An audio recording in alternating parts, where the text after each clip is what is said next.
Selamat sore, salam sejahtera bagi kita semua. Om Swastiastu, Namo Buddhaya, salam kebajikan. Salam Rahayu untuk kita semua.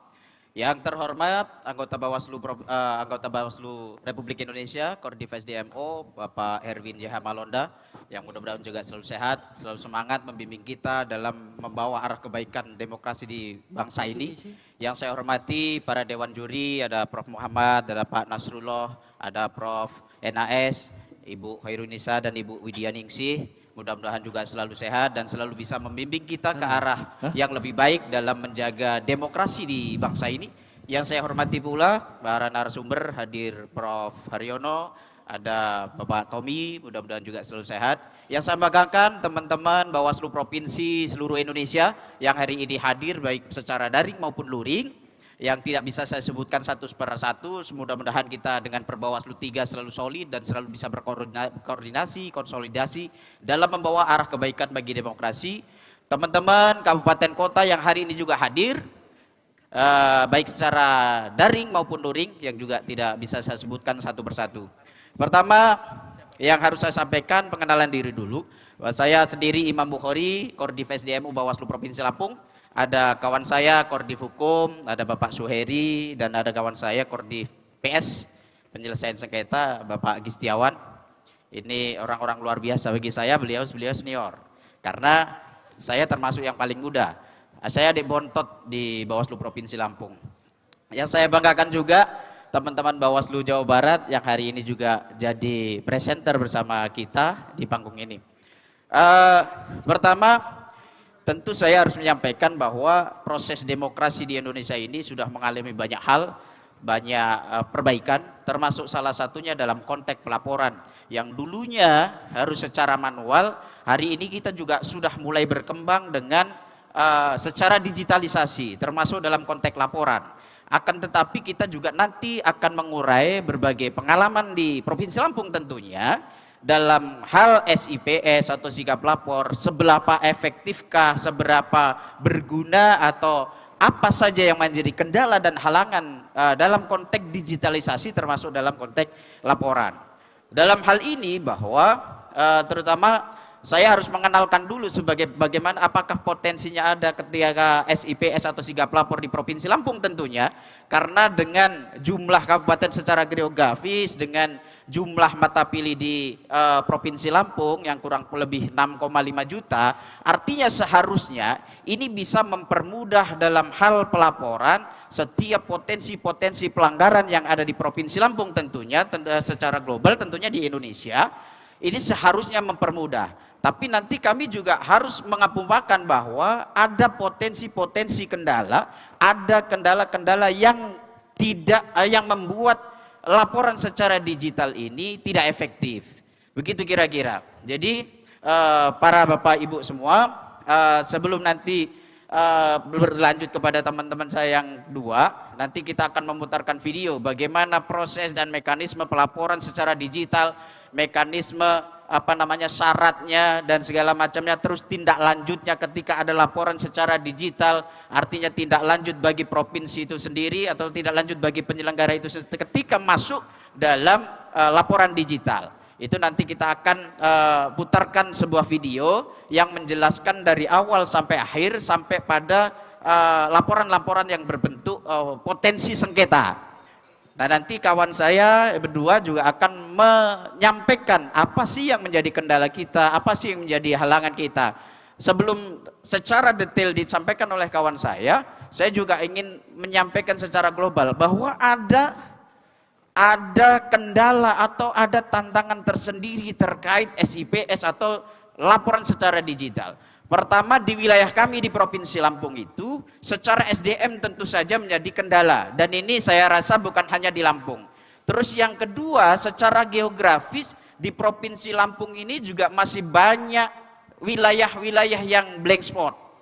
Artinya ini juga menjadi kendala kenapa laporan secara digital baik melalui SIPS atau melalui sigap lapor ini juga terkendala.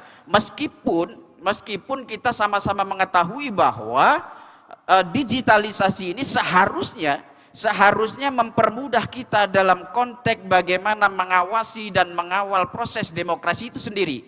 Tapi lagi-lagi bahwa dalam hal sarpras, dalam hal sarana dan prasarana pun ini kadang-kadang di salah satu wilayah terutama di Provinsi Lampung ini jadi bagian hambatan, jadi bagian kendala. Yang artinya itu ke depan ketika ngomong demokrasi supaya lebih baik dengan proses digitalisasi, harapannya ke depan dengan kita sampaikan apa yang jadi kendala, kita sampaikan apa yang jadi hambatan, harapannya ke depan kita bisa memperbaiki itu semuanya. Kenapakah harus diperbaiki? Pertama, kita sama-sama tahu bahwa di penyelenggara ini tujuan akhir atau hajat besarnya pasti bagaimana caranya demokrasi ini lebih baik. Pasti tujuan besarnya ingin sama-sama bangsa ini melalui proses demokrasi dengan jalan pemilu, pilkada, pileg, terus termasuk dalam laporan digitalisasi, pasti arahnya lebih baik. Tapi kita juga harus sama-sama tahu bahwa tidak semuanya apa yang menjadi hajat besar kita serta-merta bisa terjadi hari ini. Artinya setiap langkah, setiap progres, setiap perkembangan proses demokrasi melalui digitalisasi ini tentu saja banyak yang kurang sempurna dalam konteks itu. Tentu saja masih banyak yang harus kita perbaiki secara bersama-sama. Baik dalam konteks tadi saya sampaikan kendalanya ada salah satunya SDM, yang kedua adalah sarpras. Itu tentu saja menjadi bahan perhatian kita secara bersama-sama. Tentu saja menjadi bahan untuk kita selalu evaluasi ke depannya. Bagaimana supaya kalau kita selalu bilang supaya paperless, atau supaya penggunaan kertas ini semakin berkurang sehingga harus digitalisasi. Termasuk nanti kita sampaikan video ini juga bagian dari bahwa yang kita sampaikan ini juga bagian dari digitalisasi. Sehingga kita membuat video bagaimana mekanisme dari A sampai Z. Itu juga bagian dari kami mencoba mengimplementasikan penyampaian kepada masyarakat secara luas itu juga dengan cara digitalisasi. Karena mau tidak mau kita memang per hari ini mau tidak mau bahwa digitalisasi itu bukan hanya saja sebuah kebutuhan, tapi memang sebuah kewajiban kita untuk selalu mengikuti perkembangan dalam konteks ini. Mungkin itu yang sebagai pembuka saya. Selanjutnya saya akan memutarkan sebuah video terkait proses laporan digitalisasi dari A sampai Z. Mungkin itu dari saya dan selanjutnya mohon diputarkan videonya.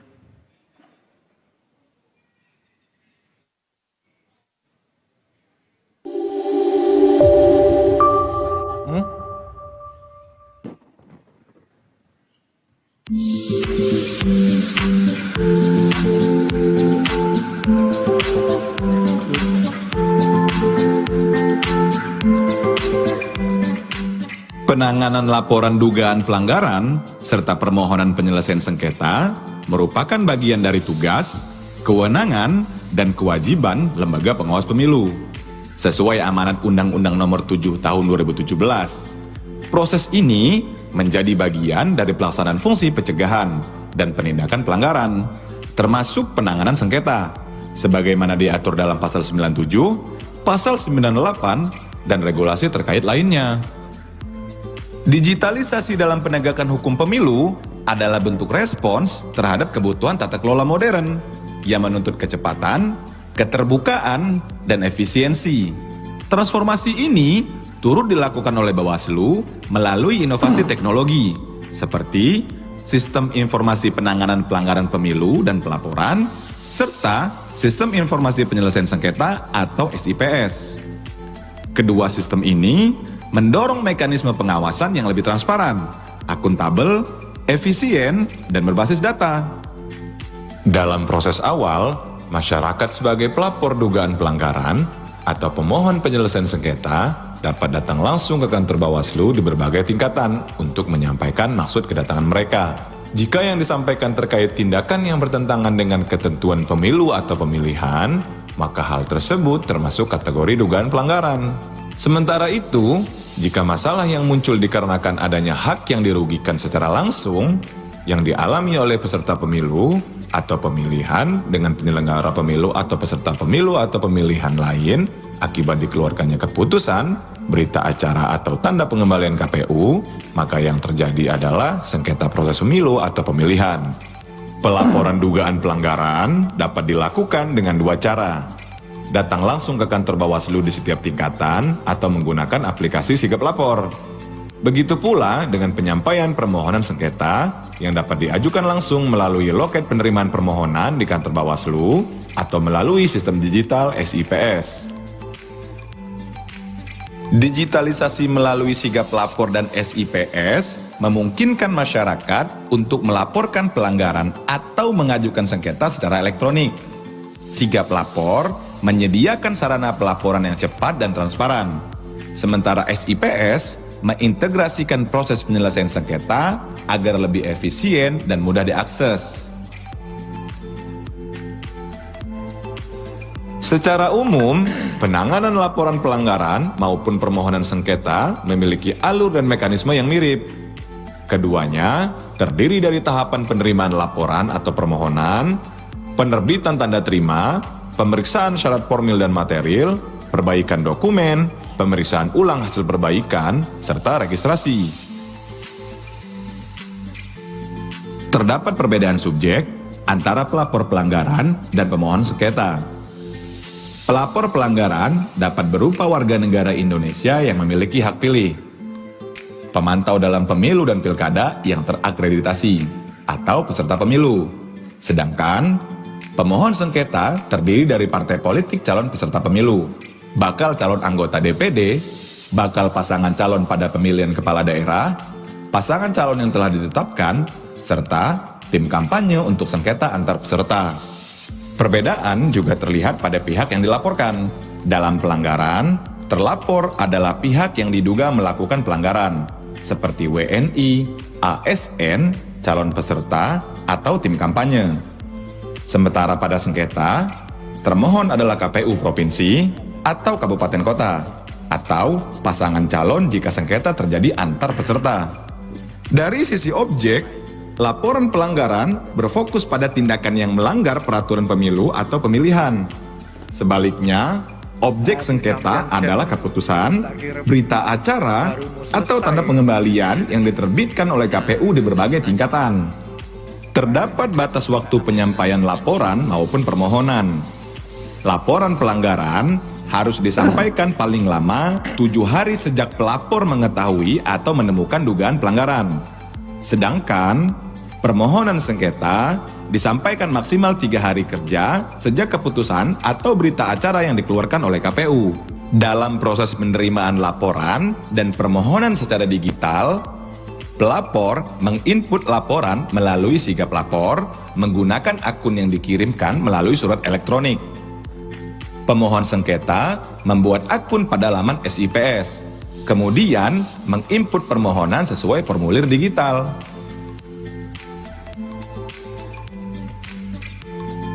Pada laporan pelanggaran, pelapor mencetak dokumen laporan dan tanda terima. Kemudian, menyerahkan dokumen serta bukti identitas kepada Bawaslu paling lama 2 hari setelah pengiriman secara daring. Sementara, pemohon sengketa mengunduh tanda terima elektronik yang diunggah oleh operator SIPS. Lalu, menyerahkan berkas fisik paling lambat 1 hari setelah permohonan diajukan melalui SIPS. Setelah laporan pelanggaran diterima, pengawas pemilu menyusun kajian awal paling lama 2 hari setelah laporan disampaikan. Kajian awal menilai aspek formil dan material serta menentukan jenis pelanggaran. Pada permohonan sengketa, pengawas pemilu melakukan verifikasi kelengkapan dokumen permohonan secara formil dan material.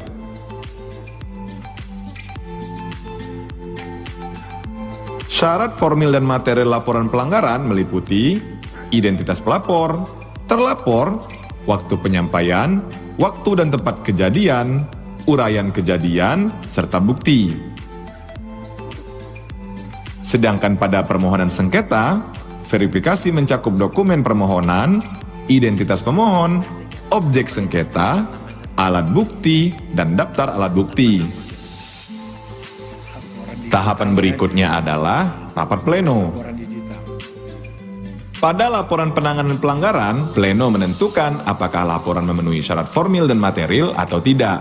Jika belum memenuhi syarat, Bawaslu diberikan waktu 1 hari untuk menyampaikan pemberitahuan perbaikan syarat formil dan material kepada pelapor. Pada permohonan sengketa, rapat pleno dilaksanakan maksimal 1 hari kerja setelah dokumen disampaikan. Jika belum lengkap, pemohon diberi waktu perbaikan 1 hari kerja dalam pemilihan dan 3 hari dalam pemilu. Jika sudah lengkap, permohonan ditetapkan untuk diregistrasi. Perbaikan laporan atau permohonan wajib diselesaikan sesuai batas waktu yang telah ditentukan. Dalam laporan dugaan pelanggaran, pelapor diberikan kesempatan memperbaiki laporan maksimal 2 hari setelah pemberitahuan diterima. Sedangkan, dalam permohonan sengketa pemilu, pemohon diberikan kesempatan memperbaiki permohonan maksimal 3 hari sejak penetapan objek sengketa. Atau dalam pilkada, pemohon memiliki waktu paling lama 3 hari terhitung sejak pemberitahuan diterima pemohon. Setelah perbaikan dilakukan, rapat pleno kembali digelar untuk menilai kelengkapan. Jika laporan pelanggaran dinyatakan lengkap, petugas memberikan tanda bukti perbaikan dan laporan diregistrasi. Jika tidak lengkap, laporan tidak dapat diregistrasi. Pada sengketa, pleno memutuskan apakah permohonan dapat diregistrasi atau tidak berdasarkan kelengkapan formil dan material. Tahap akhir adalah registrasi. Pada laporan pelanggaran, jika pelapor tidak melengkapi berkas, laporan tidak diregistrasi. Jika tidak memenuhi syarat formil namun memenuhi syarat material, laporan tetap dapat dijadikan informasi awal dugaan pelanggaran. Sementara jika memenuhi seluruh syarat, laporan diregistrasi. Pada permohonan penyelesaian sengketa, registrasi dapat dilakukan jika berdasarkan hasil rapat pleno menyatakan permohonan telah lengkap secara formil dan material. Jika dinyatakan tidak lengkap secara formil dan material, permohonan tidak dapat diregister. Digitalisasi melalui sigap lapor dan SIPS adalah langkah Bawaslu untuk menghadirkan pelayanan pengawasan yang lebih cepat, efisien, terbuka, dan mudah diakses bagi masyarakat serta peserta pemilu atau pilkada.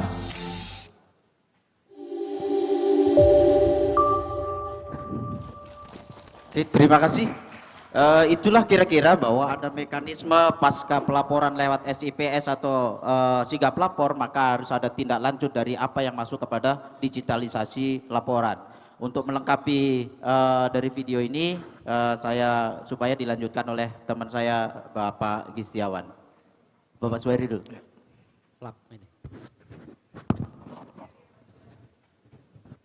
Pak Suhairi dulu. Bismillahirrahmanirrahim. Assalamualaikum warahmatullahi wabarakatuh. Tapi pun, perkenalan, izin para senior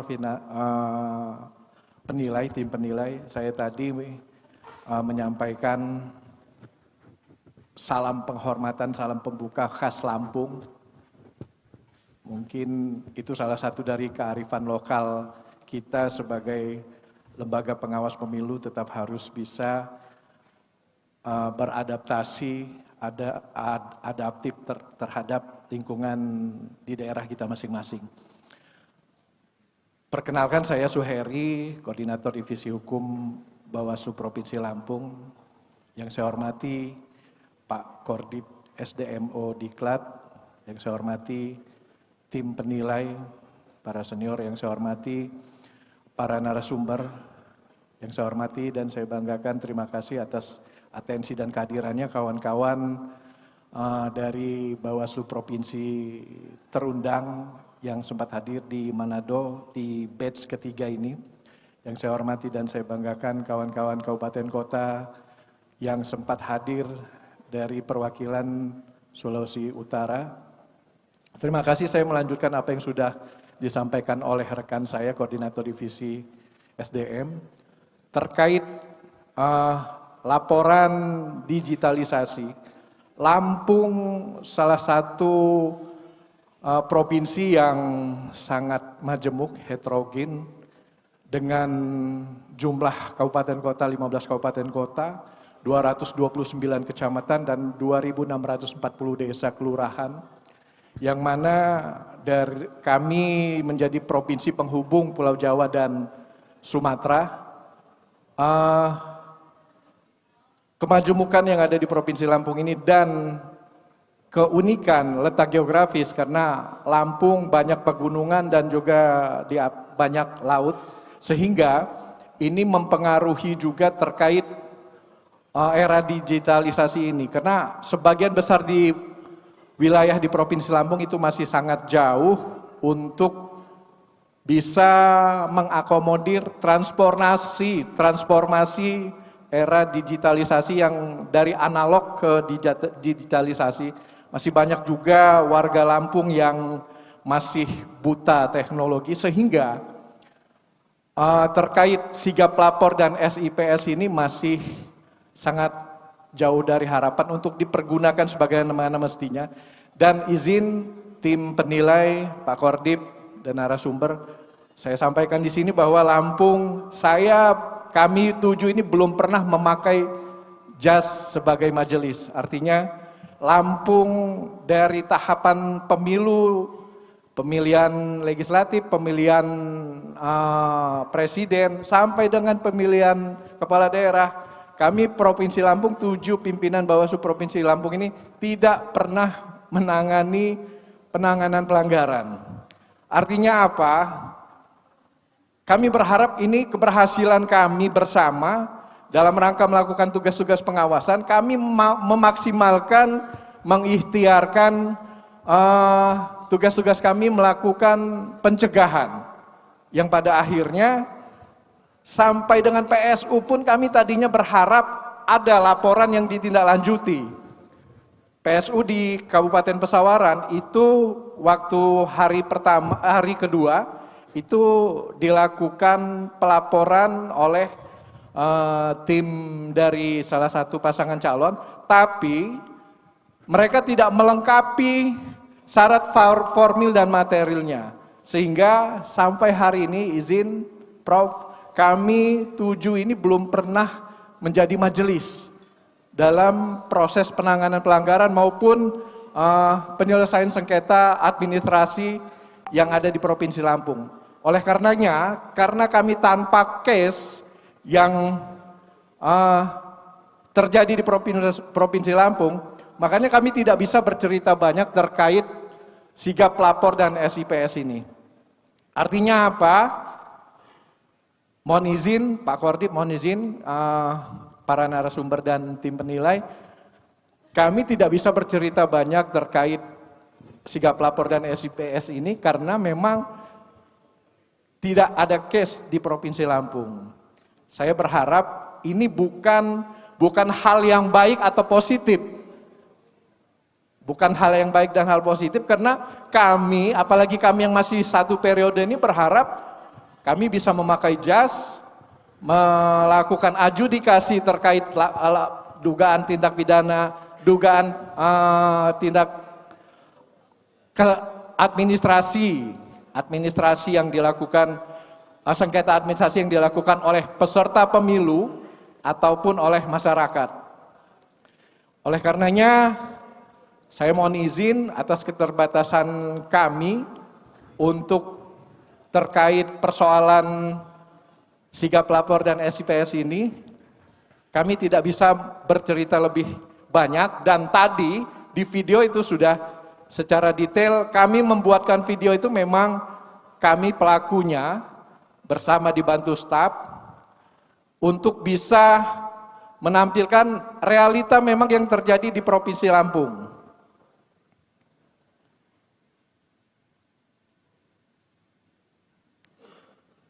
Nah, transformasi dari era analog ke digitalisasi ini akhirnya membuat kita harus memaksimalkan ikhtiar, mau tidak mau beradaptasi dengan teknologi.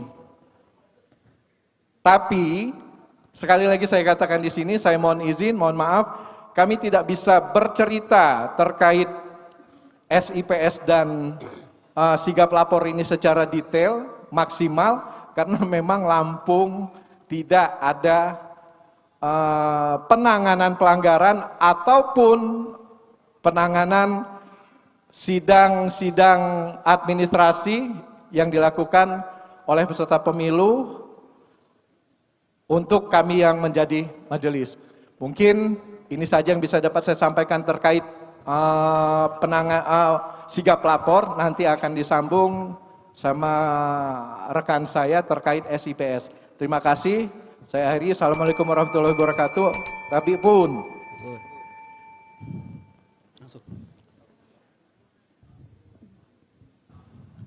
Bismillahirrahmanirrahim. Assalamualaikum warahmatullahi wabarakatuh. Yang terhormat pimpinan Bawaslu RI, kemudian para panelis, penilai, izin.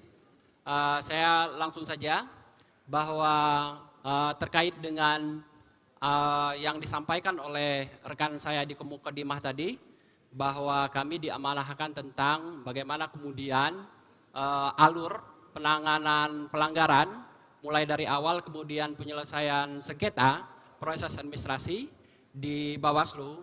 Jujur bahwa dua aplikasi ini baik dia sigap lapor maupun SIPS bagi saya khususnya, karena saya tadi rekan saya menyampaikan bahwa pemilu di 2024 kemudian di Pilkada 2024 Bawaslu Provinsi Lampung tidak ada baik laporan maupun temuan terkait dengan pelanggaran, kemudian permohonan terkait dengan penyelesaian sengketa administratif.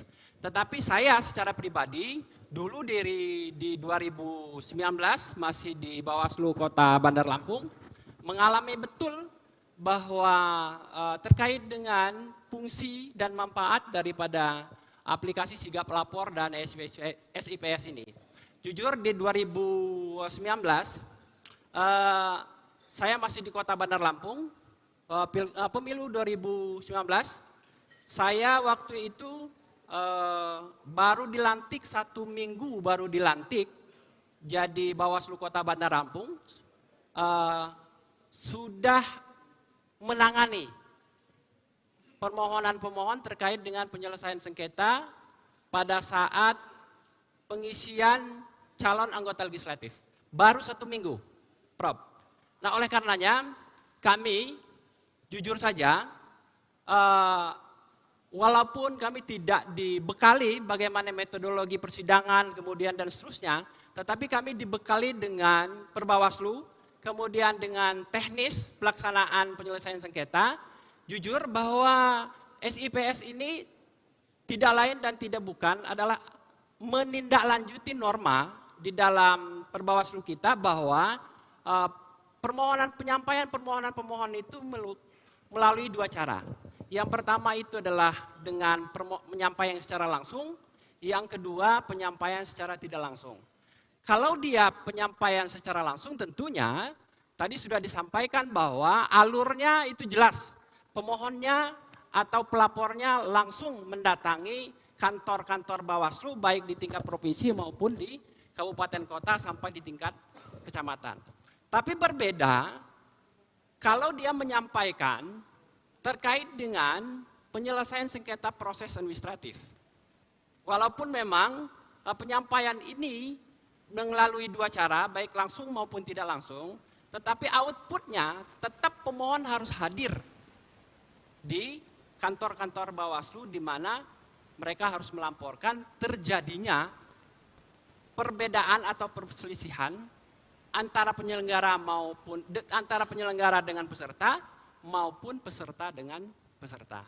Nah, kemudian Bapak Ibu yang saya hormati, kenapa kemudian SIPS ini lahir? Karena harus ada penyampaian secara tidak langsung, menindaklanjuti karena kepastian hukum dalam konteks penyelesaian sengketa itu bukan hanya terkait dengan prinsipal atau pemohon, bukan hanya terkait dengan objek, tetapi 2 elemen ini bisa gugur apabila waktunya sudah terlewati. Oleh karenanya, kepastian hukum yang terakhir itu terkait dengan waktu penyampaian permohonan pemohon, inilah hadirnya SIPS ketika pemohon pada hari yang sudah ditentukan limit terakhirnya tidak bisa secara langsung menyampaikan permohonan pemohon, bisa melalui sistem informasi penyelesaian sengketa. Saya kira masih ada waktunya. Masih 24 detik lagi Bapak. Ya, saya suka kaget kalau ada bunyi-bunyi seperti itu. Izin saya lanjutkan bahwa di Lampung memang jujur, saya ketika jadi di Bawaslu Provinsi Lampung, alhamdulillah di pemilu maupun di pilkada di kabupaten kota, tidak ada laporan penyelesaian sengketa antar peserta. KPU dengan peserta, tetapi yang ada hanya antar peserta terkait dengan tahapan kampanye. Karena tahapan kampanye ini berbeda, Bapak Ibu yang saya hormati. Baik Bapak, waktunya sudah habis. Ya. Waktunya sudah habis Bapak. Oke, terima kasih. Mungkin itu saja. Mudah-mudahan nanti ada feedback dari Bapak Ibu semuanya, nanti bisa kita jelaskan secara rigid. Mudah-mudahan ini bermanfaat. Mohon maaf apabila ada hal yang kurang. Billahi taufiq wal hidayah. Wassalamualaikum warahmatullahi wabarakatuh. Mari beri aplaus untuk Bawaslu Provinsi Lampung. Baik, terima kasih Bapak sudah menyampaikan materinya terkait sistem penanganan laporan digital. Baik Bapak Ibu, kita juga sudah dibersamai narasumber pendamping yaitu Bapak Tommy Sumakul yang akan memberikan penguatan materi kepada kita semua dengan topik yang sama dari Bawaslu Provinsi Lampung yaitu sistem penanganan laporan digital. Baik, langsung saja kepada Bapak Tommy Sumakul, kami persilakan Bapak beri tepuk tangan yang meriah untuk narasumber kita.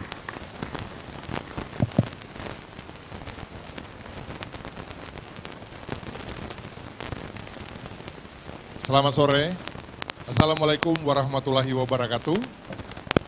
Salam sejahtera untuk kita semua. Anggota Bawaslu Republik Indonesia yang saya hormati, Pak Kordif, Pak Herwin Malonda, tim Yuri, ampun, ini ada dua pimpinan saya, waktu saya bertugas menjadi Ketua Panwaslu Provinsi Sulawesi Utara. Pak NHS sebagai ketua saya, dan yang kami paling takuti waktu itu Pak NHS, bukan Pak NHS, bukan Bu Nunung. Nah makanya Pak NHS saja takut sama Bu Nunung, apalagi kami yang ada di provinsi. Tanya Prof. Muhammad. Saya dengan Prof. Muhammad seangkatan di penyelenggara provinsi, saya ketua Provinsi Sulawesi Utara, Prof. Muhammad ketua Provinsi Sulawesi Selatan. Tapi garis tangan berbeda Prof. Prof sampai menjadi penyelenggara di tingkat nasional di dua tempat, karena garis tangan saya ini habis waktu nyuci baju di tempat kos dulu Prof. Hilang. Pak Nasrullah, selamat datang, Bu Khairul Nisa. Dan ini senior saya, ampun Prof, ini kami pernah tergabung dalam satu organisasi, Asosiasi Pengajar Hukum Tata Negara dan Hukum Administrasi Negara. Ini adalah sesepuh, ini adalah senior. Saat Prof. Mahfud menjadi ketua, dan tadi saya sempat menunjukkan foto-foto sama Yang Mulia Pak Haryono, karena beliau pernah menjadi Hakim Mahkamah Konstitusi dan DKPP, dan banyak lagi kegiatan-kegiatannya. Teman-teman provinsi, teman-teman kabupaten kota, terima kasih atas penghargaan yang diberikan kepada kami sebagai orang desa yang bisa membersamai teman-teman Bawaslu Provinsi se-Indonesia dan teman-teman Bawaslu yang ada di kabupaten kota yang terundang. Baik, teman-teman sekalian,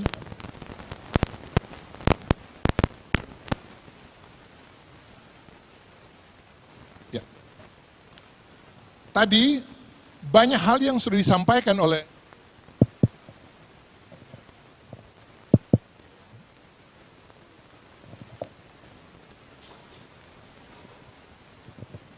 ini kalau lagi berkampanye.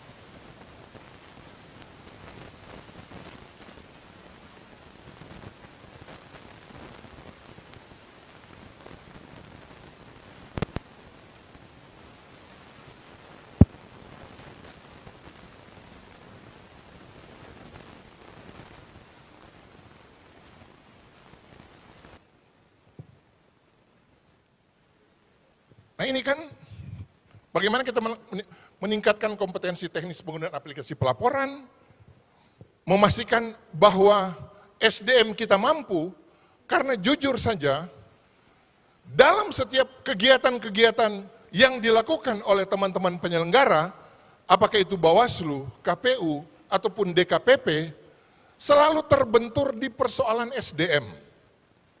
Selalu terbentur di persoalan SDM. Nggak tahu kenapa SDM ini menjadi momok, sehingga dalam hal-hal tertentu itu harus dilihat bahwa, minta maaf, ada beberapa hal yang misalnya, regulasi yang berlaku secara nasional, tetapi pemberlakuan di masing-masing tempat itu kadang-kadang berbeda. Maksud saya begini, tadi di Lampung, kita mau bicara pendekatan kepada kaum wanita, dan kita mau melakukan pendekatan kepada kaum pria untuk hal yang sama, kita bisa lakukan dengan cara yang berbeda. Padahal itu substansi yang sama. Artinya saya mau katakan bahwa kultur, budaya, tipikal daripada seseorang itu sangat berpengaruh terhadap bagaimana kita menyampaikan sesuatu dan bagaimana orang juga bisa menerima sesuatu yang kita sampaikan. Ini kita lihat bahwa ini konsep dasar. Jadi transparansi, efisiensi, akuntabel, ya ini sudah sering kita lewati. Nah, bagaimana alur pelanggaran digital di Bawaslu? Ini tentu ada tadi yang sudah disampaikan oleh teman-teman dari Lampung, ada laporan penerimaan, ada penerimaan dan validasi, ada penilaian digital, ada registrasi, ada penanganan substansi, dan monitoring laporan. Memang ada sisi lemahnya berkaitan dengan undang-undang yang berlaku sekarang. Sehingga mungkin Pak Haryono dan teman-teman yang lain, Bu Wirdianingsi, negara kita ini kan negara yang penuh dengan undang-undang. Terlalu banyak undang-undang. Tetapi banyak sekali undang-undang yang berlaku di negara kita, di mana itu orang belum memahami betul. Jangankan memahami betul, ada orang yang belum sempat membaca undang-undang tersebut sudah diganti. Dan itulah Indonesia. Sering seperti itu. Nah, sehingga kalau kita mau mengikuti akan apa yang sekarang terjadi berkaitan dengan regulasi yang berkaitan dengan apakah itu penyelenggaraan pilkada, legislatif, dan yang lain-lain, itu ada penguatan-penguatan regulasi yang memang harus dilakukan oleh teman-teman KPU dan teman-teman Bawaslu. Ada PKPU dan ada Perbawaslu. Tetapi sering juga PKPU dan Perbawaslu ini dia berganti berdasarkan keinginan-keinginan daripada, mohon maaf, komisioner ataupun orang yang menangi hal tersebut.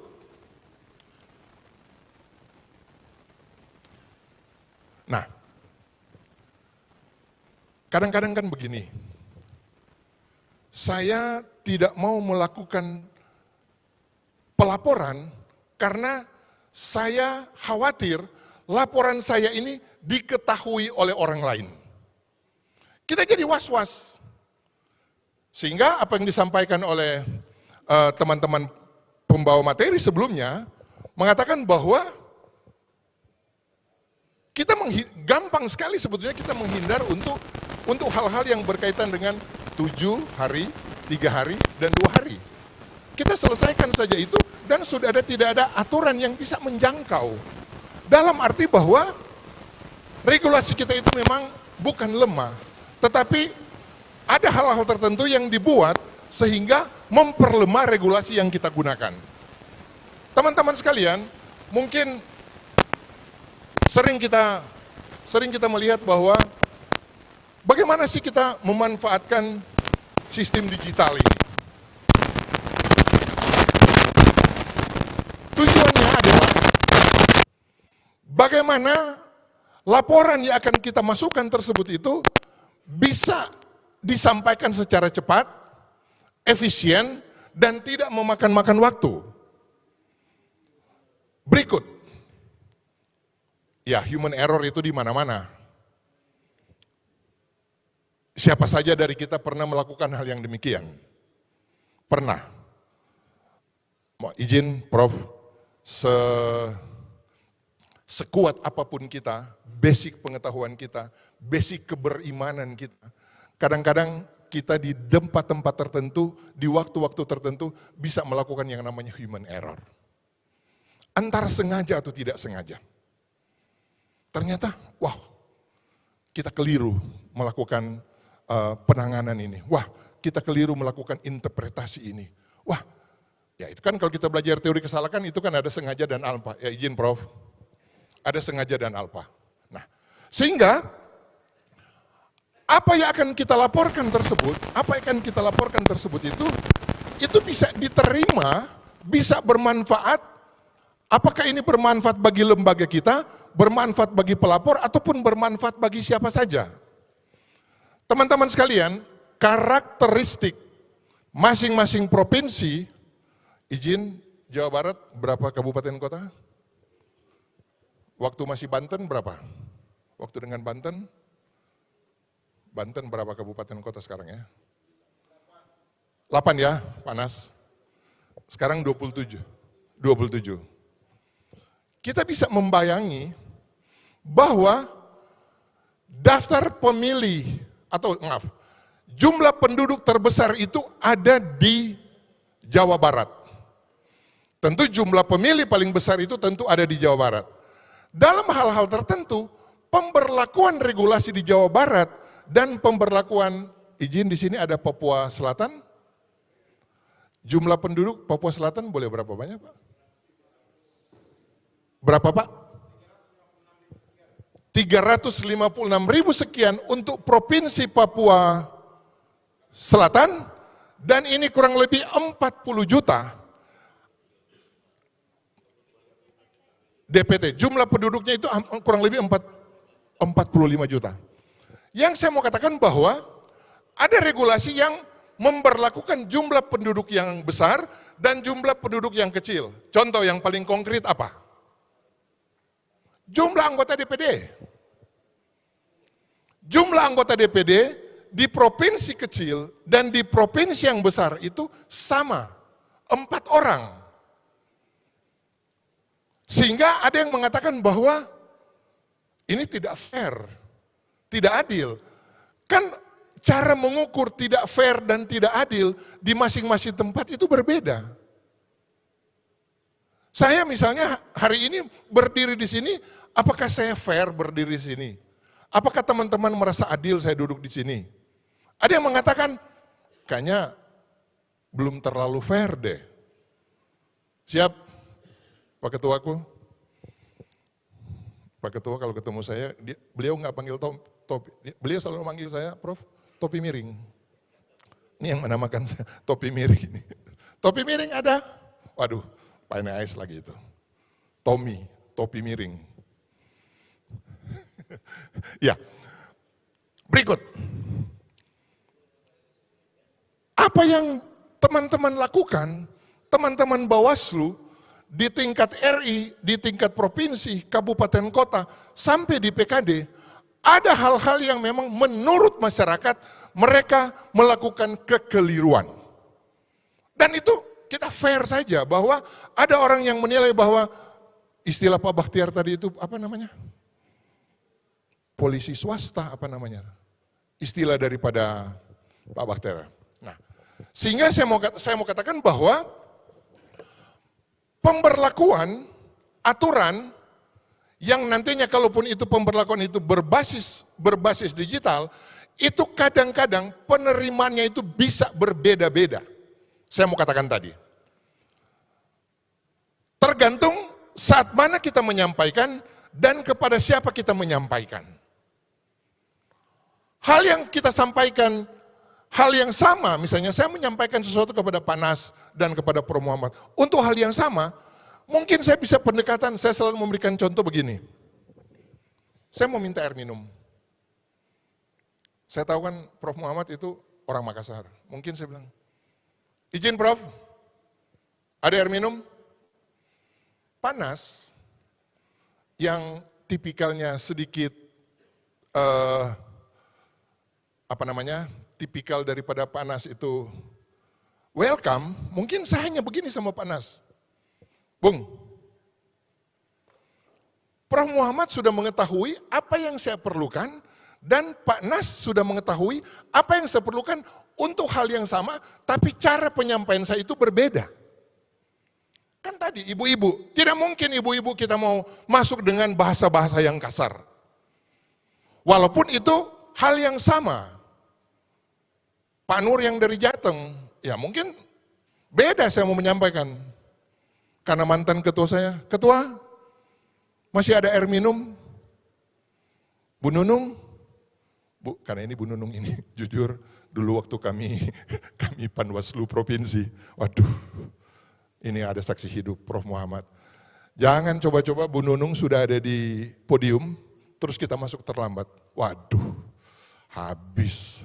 Itu 3 Serikandi, saman Pak NHS. Bu Wirdianingsi, Bu Wahidah Swaib, dan Bu Tio. 3 yang mengeroyok Pak Nur dan Pak Bambang waktu itu.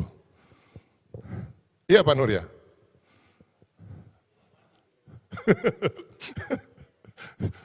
Pak Nur aja takut apalagi saya. Oke, nah. Yang berikut yang ingin saya katakan bahwa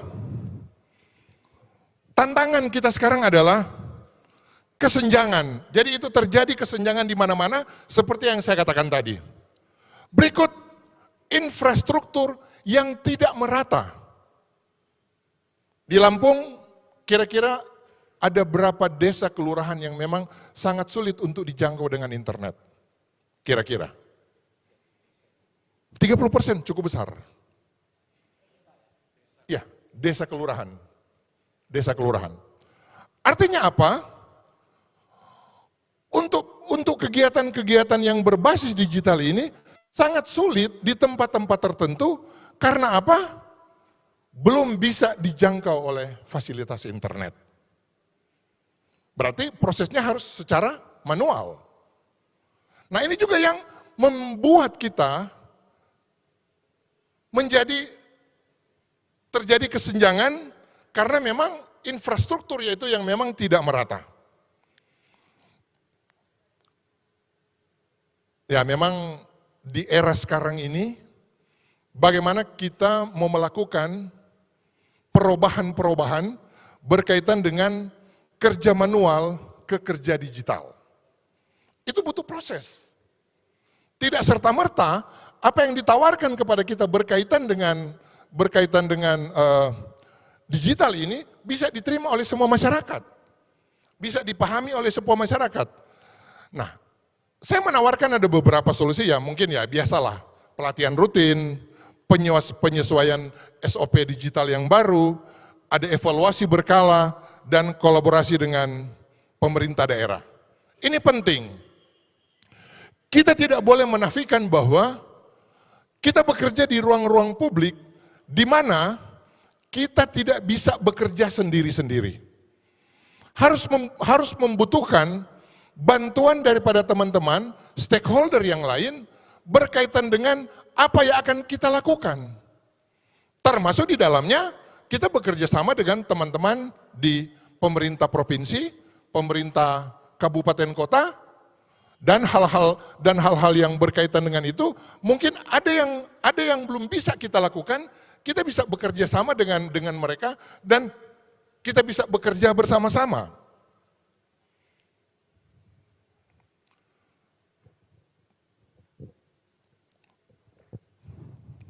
Bapak Ibu saudara-saudara yang saya hormati, memang dalam kita melakukan penyesuaian seperti apa yang sudah saya katakan tadi, itu memang memerlukan perhatian yang khusus.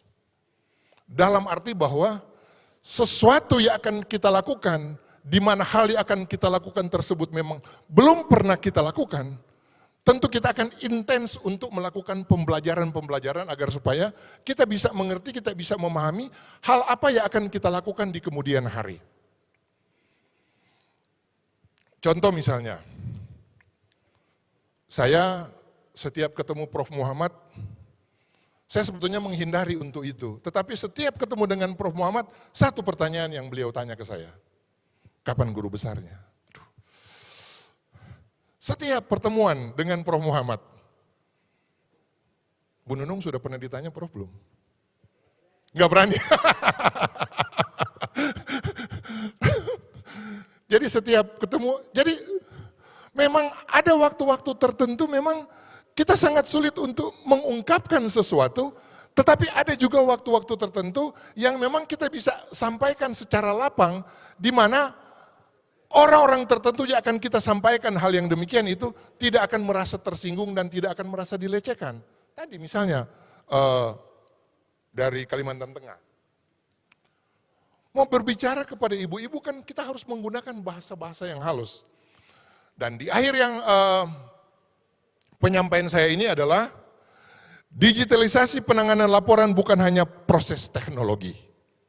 Jadi sekali lagi, bukan hanya proses teknologi, tetapi transformasi budaya kerja di lingkungan kalau kita berbicara Bawaslu, dan itulah yang perlu kita lakukan. Terima kasih. Wassalamualaikum warahmatullahi wabarakatuh. Shalom, selamat sore. Waalaikumsalam warahmatullahi wabarakatuh. Beri tepuk tangan yang meriah untuk narasumber pendamping kita.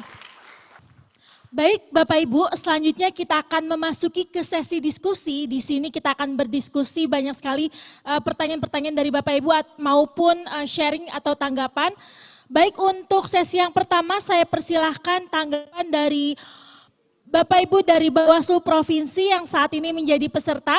Bisa raise hand Bapak Ibu untuk menyampaikan pertanyaan atau tanggapan dari Bapak Ibu. Baik, sudah ada yang angkat tangan, bisa lebih tinggi Bapak. Silakan Bapak yang jaket hitam untuk menyampaikan pertanyaannya Bapak. Ya, baik. Saya akan memulai dengan sebuah pantun.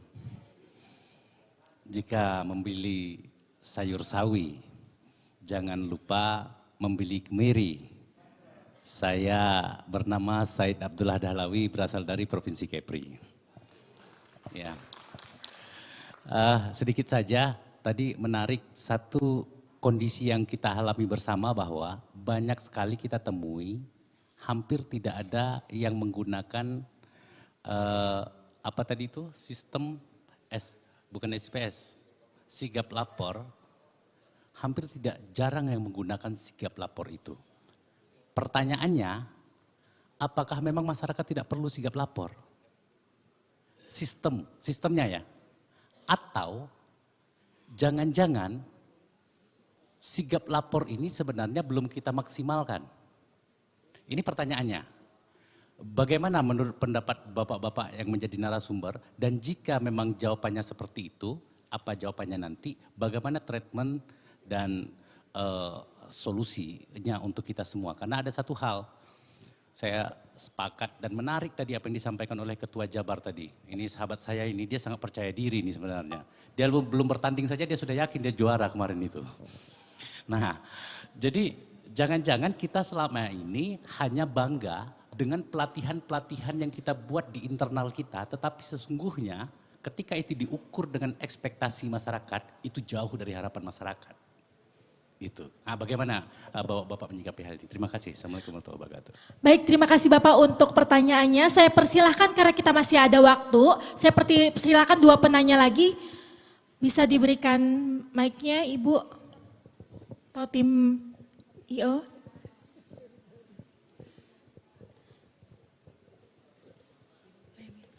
Izin Ibu, mohon izin pimpinan.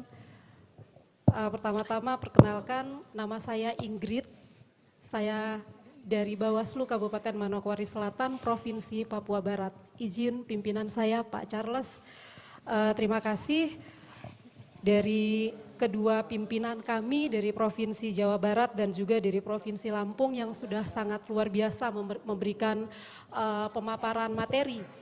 Saya di sini mungkin hanya sedikit memberikan masukan. baik kepada pimpinan maupun kepada para narasumber ataupun pemateri dari Provinsi Jawa Barat dan juga Provinsi Lampung. Kalau kita menyimak dari pemaparan materi yang sudah diberikan dari kedua pimpinan kami dari dua provinsi ini adalah fokusnya terhadap penyelesaian sengketa. Nah, sengketa proses. Fokus sengketa yang disampaikan dalam materi hari ini adalah hanya terhadap tahapan pemilu. Padahal kita adalah badan pengawas pemilu yang bertugas mengawasi bukan hanya tahapan pemilu tetapi tahapan pemilihan. Masukan saya adalah baik dari pimpinan kami dari kedua provinsi, tadi dari Provinsi Jawa Barat, dari Provinsi Lampung, sebenarnya dalam penyampaian materi tadi membahas terkait dengan ada Perbawaslu 7 tahun 2022 dan kemudian di tahapan pemilu dan juga membahas terkait dengan Perbawaslu nomor 9 tahun 2024 tentang penanganan pelanggaran di tahapan pemilihan. Nah, tetapi berbicara terkait dengan sengketa, ada yang terlupakan mungkin di sana, mohon maaf kalau saya keliru, tetapi ataukah mungkin saat ini pimpinan terfokus hanya pada tahapan pemilu saja, saya mohon maaf, tetapi seharusnya berbicara terkait dengan sengketa, baik di tahapan pemilu maupun di tahapan pemilihan, seharusnya tadi ada juga sedikit, walaupun sedikit pemaparan materi dalam kaitannya dengan Perbawaslu nomor 2 tahun 2020, tentang tata cara penyelesaian sengketa pemilihan gubernur, bupati, dan wali kota. Sehingga terkait dengan sengketa, baik di tahapan pemilu maupun tahapan pemilihan menjadi satu kesatuan utuh yang tidak terpisahkan kita sebagai Bawaslu. Yang kedua, mungkin saya mohon izin kepada pimpinan, Pak Herwin, semoga di tahun anggaran 2026 kegiatan Bawaslu membelajarkan ini tetap ada dan kemudian lebih bisa berfokus pada bukan saja terhadap tahapan pemilu tetapi juga terhadap tahapan pemilihan. Terima kasih, saya kembalikan. Terima kasih Ibu atas pertanyaan dan tanggapannya. Baik, saya persilakan untuk penanya yang ketiga, Ibu yang jaket warna merah. Siap. Terima kasih Mbak Moderator. Yang saya hormati pimpinan Bawaslu RI, Pak Herwin, juga para teman-teman presenter dari Lampung dan Jawa Barat. Mohon maaf, saya sebenarnya tertarik dengan yang disampaikan oleh narasumber pendamping, Pak Tommy, soal penanganan pelanggaran digital. Memang tadi di bagian akhir dari penyampaian Pak Tommy dijelaskan tentang keamanan dan kerahasiaan, juga tentang harapan masa depan dari penanganan pelanggaran digital ini. Memang agak sedikit mengkhawatirkan di kami dari ini memang kedepannya kita punya harapan yang bagus dari penanganan pelanggaran secara digital, sebagaimana pembelajaran dalam modul juga yang disampaikan oleh Pak Tommy, tapi juga ada kekhawatiran Pak, karena semua yang serba digital serempetnya tipis sekali dengan isu keterbukaan informasi publik dan perlindungan rahasia publik.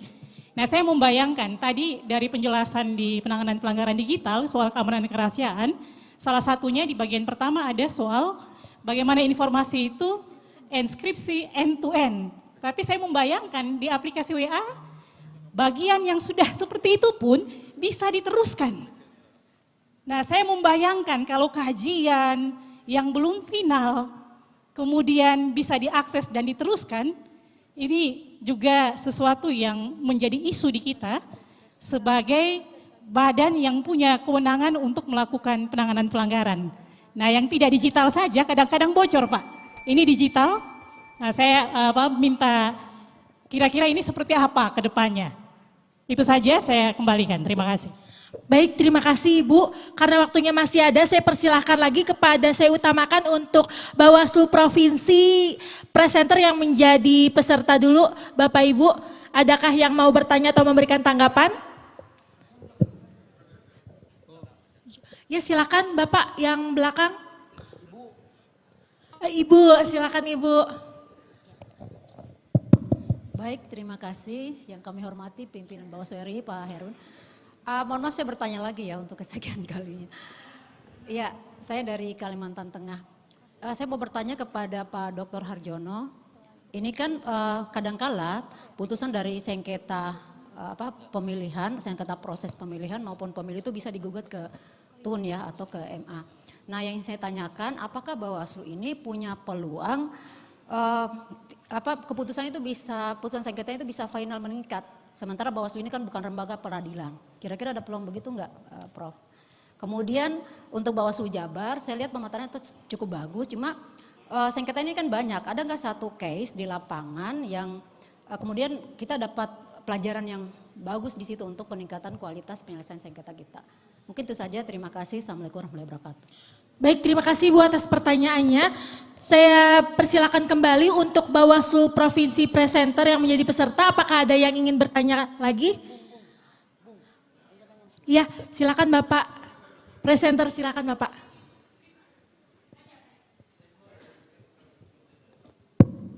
Baik, terima kasih. Saya Felix Tetol, saya anggota Bawaslu Provinsi Papua Selatan, Koordinator Hukum dan Penyelesaian Sengketa. Kita bicara terkait dengan digitalisasi, terkait dengan apa-apa yang menjadi kewenangan kita di Bawaslu. Ini sebenarnya bagus juga, tapi seperti pedang bermata dua. Karena satu sisi, bahwa ini mempermudah kinerja-kinerja Bawaslu, tapi dari sisi yang lain, ini bisa saja diretas ataupun disalahgunakan oleh orang-orang yang mampu untuk melakukan itu. Sekarang pertanyaannya, bagaimana kita dapat memproteksi ini sebagai bentuk dokumen kita yang tidak dapat disalahgunakan oleh orang lain? Mungkin poin pertanyaan saya itu. Terima kasih. Baik, terima kasih Bapak untuk pertanyaannya. Saya lanjutkan dan berikan kesempatan kepada Bapak Ibu terundang dari Bawaslu Provinsi Kabupaten Kota yang ingin menyampaikan tanggapan atau pertanyaannya. Bapak, baik silahkan berdiri Bapak. Baik, terima kasih yang sekian kalinya. Saya dari Kabupaten Halmahera Selatan, Provinsi Maluku Utara. Izin yang pertama, atas nama keluarga besar Bawaslu Kabupaten Halmahera Selatan menyampaikan terima kasih Pak Kordif SDM Bawaslu Republik Indonesia, Pak Erwin,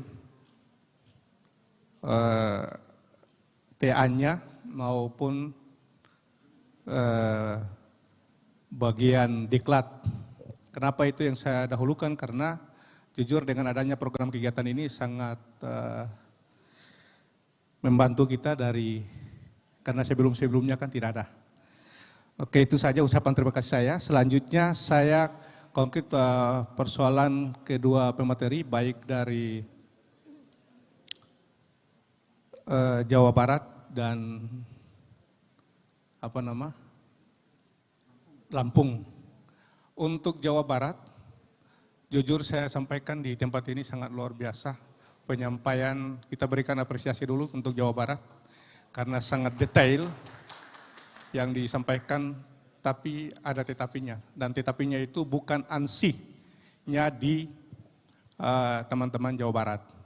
Kenapa saya nyatakan demikian? Karena tadi dari materi disampaikan itu kurang lebih sekitar 100 sekian kecamatan itu dapat disampaikan pelaksanaan pelatihan terkait dengan penyelesaian sengketa, baik itu sengketa cepat maupun sengketa mediasi ya, sengketa proses. Oleh karena itu, kita tidak bisa nafikan kembali antara Jawa Barat maupun Provinsi Lampung ya. Tadi dengan kami di Maluku Utara, kita mau dan tidak mau, ketika sudah menjadi produk dan menjadi aturan main kita untuk melaksanakan apakah itu bentuknya adalah Perbawaslu dan seterusnya, teknis itu mau dan tidak mau kita harus lakukan. Dalam hal ini adalah Perbawaslu. Yang saya titik beratkan di sini berkaitan dengan persoalan penyelesaian penanganan pelanggaran, yaitu hal yang paling sederhana. Saya belum menyentuh soal digitalisasi. Soal hal yang wajar dulu. Penanganan pelanggaran ada kita lihat di sini untuk kita sorot berkaitan dengan Perbawaslu penanganan pelanggaran pemilu. Di pasal 15 itu jelas ada pelimpahan penanganan pelanggaran. Case yang terjadi di kami pernah provinsi melimpahkan ke kami di kabupaten. Diterima dilimpahkan.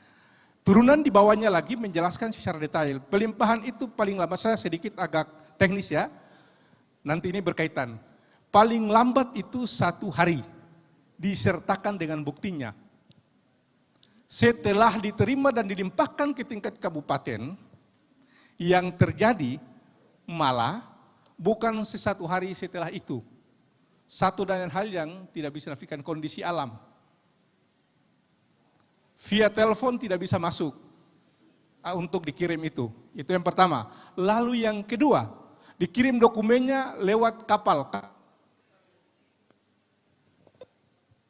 Satu malam. Oleh karena itu, dalam ketentuan kita mengetahui bersama, pasca setelah itu, dari satu hari, kita sudah di luar dari ketentuan. Oleh karena itu, kan tadi dari awal saya menyampaikan, penyampaian teman-teman, bapak-bapak dari Jawa Barat sangat luar biasa. Akan tetapinya itu dirumuskan bukan bapak-bapak, hanya Bapak melaksanakan. bisa langsung ke Oleh inti karena itu di pertanyaan. tempat yang sangat luar biasa ini, kami mohon kiranya panelis maupun TA dan unsur pimpinan dari RI, mohon kiranya merumuskan berkaitan dengan persoalan pelaksanaan teknis penanganan pelanggaran. Misalkan pelimpahan itu, mohon kiranya jangan cuma diambil sampelnya dari Jawa, tapi melihat kami dari Indonesia Timur. Karena satu kecamatan dengan kecamatan yang lain kita tidak bisa nafikan. Beda pulau dan seterusnya. Pertanyaannya itu tadi.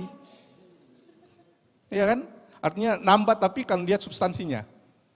Oleh karena itu kami mohon kiranya dalam perumusan Perbawaslu ke depan berkaitan dengan konteks waktu, jangan cuma melihat kondisi yang ada di Jawa. Akan tetapi masukannya, oleh karena itu selanjutnya untuk Jawa Barat, video luar daripada biasa. Kalau bisa dibuat rinci, kondisional yang seakan-akan itu betul-betul terjadi. Supaya bisa, karena konteks waktu kita tidak serta-merta akan memaparkan kondisi kecamatan AC dan seterusnya. Karena ketika tahapan terjadi bukan saja di kecamatan satu yang terjadi, akan tetapi begitu banyak kecamatan mengalami fenomena berkaitan dengan persoalan laporan dan seterusnya. Itu aja dari kami, mohon maaf. Wassalamualaikum warahmatullahi wabarakatuh. Waalaikumsalam warahmatullahi wabarakatuh. Terima kasih Bapak atas tanggapan masukannya kepada Bapak Ibu presenter kali ini. Baik, karena kita masih ada waktu sekitar 4 menit lagi, saya persilahkan untuk Bapak Ibu dari Bawaslu Provinsi Kabupaten terundang untuk menyampaikan pertanyaannya, Pak. Langsung ke poin pertanyaannya, Bapak. Bapak. Dari saya, dari Kabupaten Belu, NTT, untuk bapak-bapak di depan ini, apakah dalam benak bapak-bapak, ini kan berbicara tentang digitalisasi penanganan pelanggaran. Dalam benak bapak-bapak itu ada inovasi untuk mereformulasi sikap lapor dan SIPS ini. Karena saya tidak lihat kritikan tajam dari bapak-bapak sekalian terhadap kelemahan daripada sikap lapor ini. Kalau kita berdiskusi tentang digitalisasi, maka coba saya berusaha untuk menyisipkan pengembangan sikap lapor, misalkan dalam verifikasi syarat formil dan material, sikap lapor bisa mendeteksi apakah bisa menyimpulkan. Jadi ketika kita verifikasi secara otomatis, sikap lapor menyimpulkan terpenuhi syarat formil tidak, dan ini jawabannya ada pada sikap lapor, sehingga digitalisasi itu bisa komplit. Misalkan yang kedua terkait dengan klasifikasi jenis pelanggaran. Jawabannya adalah digital, bukan kitanya. Jadi mungkin kita bisa saling melengkapi, ataukah sikap lapor kurang lengkap kita melengkapi. Nah ini belum dilihat. Mungkin bapak-bapak di provinsi bisa melakukan pengembangan ini. Yang kedua, untuk Bawaslu RI, mungkinkah Bawaslu Kabupaten dikasih ruang untuk menciptakan aplikasi lokal yang bisa memudahkan untuk menerima laporan, ya sesuai dengan kondisi ini.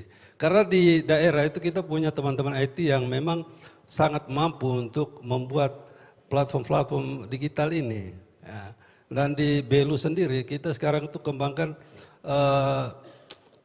absensi berbasis Android yang bisa diakses hanya di kompleks kantor, di rumah tidak bisa absen. Itu kita sekarang kembangkan. Kemudian sudah pengembangan saat ini adalah dokumentasi form A secara digital, kita sudah kembangkan sekarang ini. Mungkin dalam berita-berita dari Belu bisa dibaca tentang bagaimana digitalisasi di internal Bawaslu Kabupaten Belu. Terima kasih.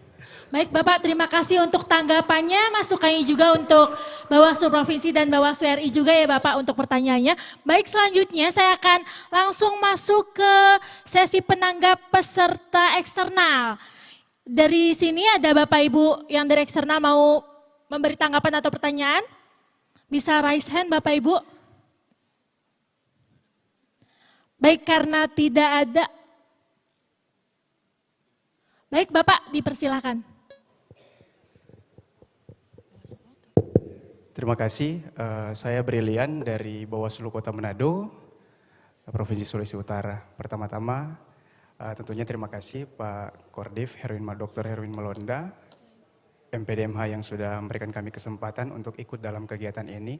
Tentunya Bawaslu membelajarkan ini, harapan kami di tahun selanjutnya bisa ada berkelanjutan. Jadi bukan hanya ada PDPB berkelanjutan atau penguasaan partai politik, pemutahiran data parpol berkelanjutan, tapi Bawaslu membelajarkan juga berkelanjutan itu bisa ada terus di tahun selanjutnya. Itu yang pertama. Yang kedua terkait dengan sigap lapor ini, saya kira tahun 2020 itu pernah ada juga yang namanya Gowaslu. Karena waktu saya masih sebagai pemantau pemilu waktu itu, kami sempat melakukan pelaporan lewat Gowaslu. Tapi verifikasinya kita tidak jelas sampai kita tidak ada informasi pada waktu itu. Hasilnya akan seperti apa, begitu. Nah kemudian masuk lagi sekarang dalam sigap lapor. Nah menjadi tantangan sebenarnya perlu disampaikan datanya, kira-kira sudah berapa banyak user yang menggunakan sigap lapor ini. Sehingga berbicara data, kita tahu ini efektif atau tidak efektif terkait dengan sigap lapor. Begitu juga dengan SIPS. Ya kalau di Bawaslu Provinsi Lampung tadi menyampaikan belum pernah menangani adjudikasi atau sengketa. Kalau kami di Bawaslu Kota Manado baru seminggu bekerja, tahun 2023 waktu itu kita ingat sudah hampir 7 laporan. Kita ada menangani mediasi, ada adjudikasi, baik itu sengketa partai politik antar peserta maupun bersama dengan KPU. Mengkomplit pada waktu itu. Nah, tapi kembali lagi ke yang tadi terkait sigap lapor atau SIPS. Kalau tadi disampaikan terkait dengan infrastruktur digital kita, kalau ketakutan kita terhadap ada yang nantinya bisa membocorkan ini, saya kira itu perlu dipersiapkan. Kita bisa berkaca pada aplikasi perbankan. Aplikasi perbankan itu mereka pakai sistem mirroring. Dan tidak ada yang bisa masuk sampai di dalam. Begitu, kayak yang Livin Mandiri. Nah, harusnya kalau memang kita ingin bergerak ke digitalisasi, infrastruktur itu sebenarnya sudah bisa dilakukan, harusnya bisa. Nah, yang menjadi pertanyaan saya adalah bagaimana Bawaslu Provinsi Lampung ini memandang sigap laporan SIPS ke depan nanti itu seperti apa? Kira-kira bisa dimaksimalkan seperti apa? Karena itu saya yakin bisa mempermudah yang lain, tapi juga tidak bisa tersedia bagi kabupaten kota yang mana tadi disampaikan di Bawaslu Provinsi Lampung 30% belum bisa masuk digitalisasi, begitu kan tadi disampaikan. Saya kira itu saja pertanyaan dari kami, sekian dan terima kasih. Baik, terima kasih Bapak untuk tanggapan dan pertanyaannya. Selanjutnya saya akan mempersilahkan Bapak Ibu presenter dari Bawaslu Provinsi Lampung dan Bawaslu Provinsi Jawa Barat untuk memberikan tanggapan atas pertanyaan-pertanyaan yang telah diberikan. Baik, untuk yang pertama dari Bawaslu, saya persilakan Bawaslu Provinsi Jawa Barat terlebih dahulu dengan waktu durasi kurang lebih 10 menit Bapak. Baik, saya persilakan untuk Lampung dulu Bapak, 10 menit. Terima kasih. Oke, terima kasih MC. Dan terima kasih untuk teman-teman yang sudah memberikan tanggapan terkait dengan apa yang kami sudah sampaikan. Wabil khusus terkait dengan sigap lapor dan juga sistem informasi penyelesaian sengketa.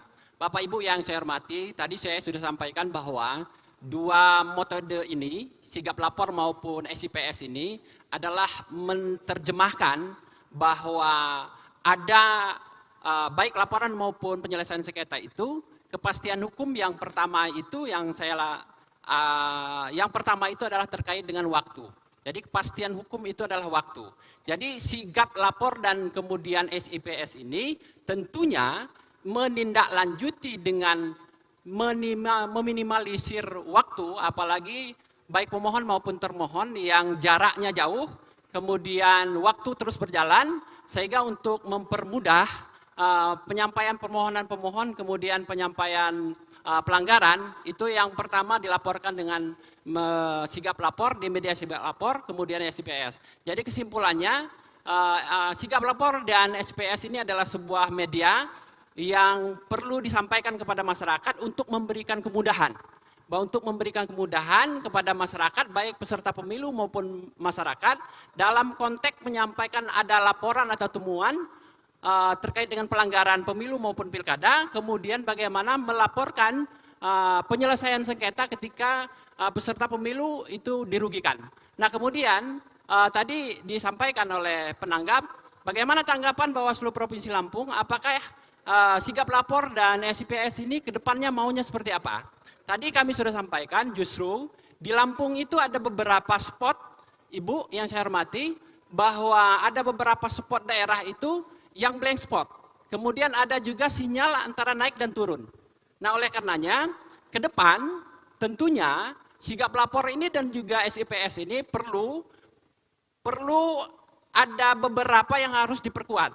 Yang pertama adalah Saspras, kelengkapan kelembagaannya, kemudian SDM-nya. Jujur Pak Kordip, di Lampung itu ada beberapa kabupaten kota yang sarana pendukungnya, baik sigap lapor maupun SPS, itu menjadi alat bersama. Jadi mestinya ke depan, misalnya alat laptop ataupun komputer yang wabil khusus itu terkait dengan SIPS dan sigap lapor itu satu dan juga operatornya juga satu. Dan ke depan, dan kami itu justru berebut Bang. Berebut, kadang-kadang dipakai sama sigap lapor, kadang-kadang juga dipakai oleh ICPS. Nah oleh karenanya ke depan, memang betul izin Bang NAS bahwa di pemilu 2024 ini memang Lampung ini luar biasa. Berbeda dengan 2019, 2024 ini baik pilkada maupun pemilu, pelanggaran dan juga sidang itu memang tidak ada. Kenapa demikian? Karena kami menjadi jadi semangat ketika sebelum 2024 itu Lampung dijadikan indeks kerawanan pemilu itu nomor 2 di Indonesia. Ini motivasi kami sehingga di 2024 kami termotivasi bagaimana ini tidak ada. Dan alhamdulillah ini di Lampung ini bisa berjalan.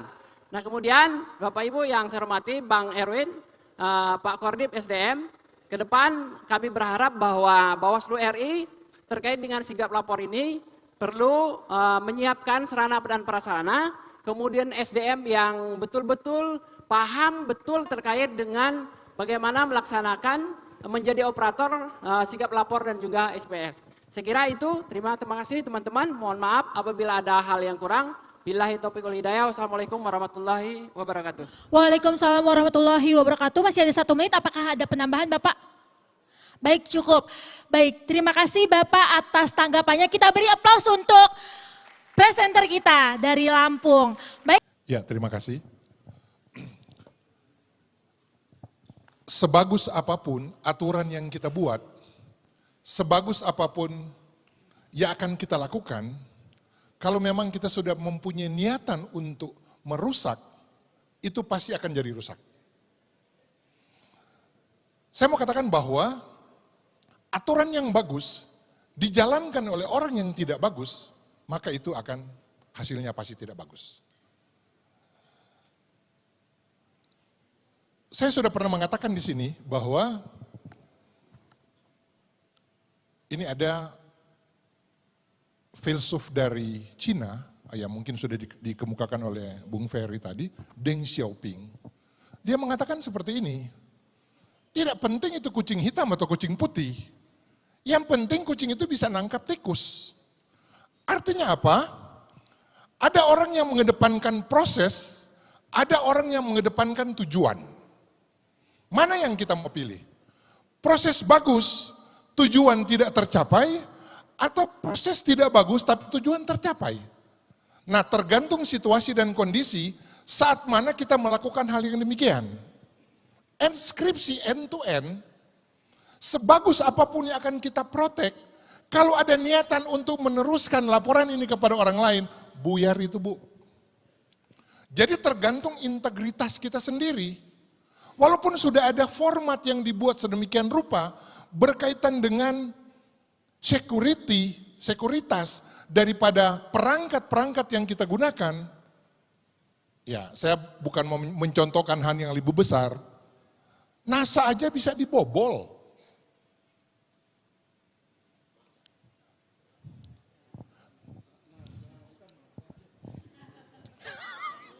Siap, salah. Yes, itu bisa dibobol teknologinya. Sekarang persoalan yang tadi itu berkaitan dengan kepribadian daripada kita sendiri. Saya enskripsi end to end dengan ibu yang dari Kupang. Saya yang mengirim, ibu yang menerima. Kalau ibu yang menerima itu memforward ke orang lain, selesailah yang namanya enskripsi end to end. Tidak ada gunanya itu. Artinya bahwa sebagai penyelenggara di tingkatan RI, di tingkatan provinsi, kabupaten, kota, yang penting bagaimana niatan kita sendiri. Saya menutup tadi kan, persoalan teknologi bukan persoalan, tapi persoalan budaya. Persoalan teknologi itu, Prof. izin, itu juga berkaitan dengan budaya kita. Kalau memang budaya kita memang sudah jelek, apapun teknologi yang diberikan kepada kita, apapun hal yang diberikan kepada kita, itu akan tujuannya itu pasti akan tidak jadi baik. Sehingga saya mau mengatakan di sini bahwa dalam hal penanganan pelanggaran ataupun hal apapun yang akan kita lakukan, saya sering mengatakan, jangan cepat-cepat mengambil keputusan, ini yang ngajar profesor saya. Jangan cepat-cepat mengambil keputusan apabila keputusan tersebut berpotensi menimbulkan persoalan baru di kemudian hari. Sangat berbahaya. Kita memang tidak tahu di kemudian hari akan terjadi apa dengan keputusan yang akan kita ambil. Sehingga harus disaring. Sekali lagi saya katakan bahwa jangan cepat-cepat mengambil keputusan apabila keputusan itu akan menimbulkan persoalan baru, apalagi persoalan hukum di kemudian hari. Terima kasih. Wassalamualaikum warahmatullahi wabarakatuh. Waalaikumsalam warahmatullahi wabarakatuh. Terima kasih Bapak Tommy Sumakul atas respon yang telah diberikan Bapak. Baik, selanjutnya saya akan memberikan kesempatan kepada narasumber kedua kita, Bapak Dr. Harjono. Silakan